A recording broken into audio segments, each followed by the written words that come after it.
sejak ya 2022 ketika COVID setelah selesai itu ya, kemudian kita mencium adanya fenomena bullying di antara para peserta didik dokter spesialis kan gitu ya.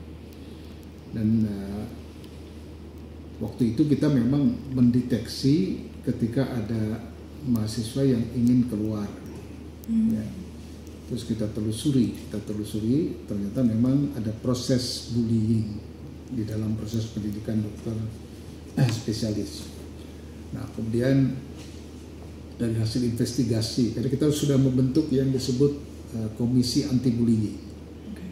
Kemudian ada pedoman yang kita buat, dan setiap peserta didik baru itu membacakan yang disebut fakta integritas terkait bullying. Karena bullying ini sebenarnya sudah proses lama. Ya. Sebelum Kementerian Kesehatan pun kita sudah mengadakan itu. Nah, ketika diinvestigasi oleh tim, kita dapatkanlah 2 pelaku bullying yang kita anggap ini berat. Gitu. Sehingga kita putuskan untuk di stop studinya.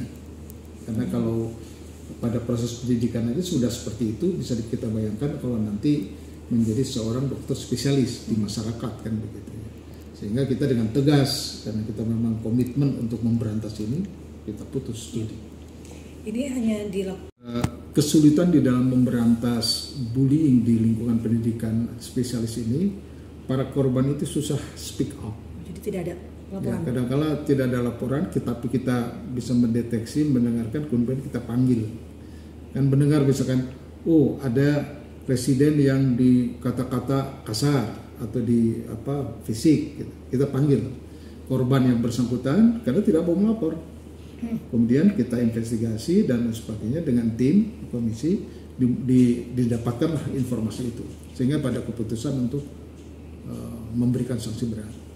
Dibacakan begitu? Ya, jadi kan kalau kita buat klasifikasi ya, bullying ini ada ringan, sedang, dan berat.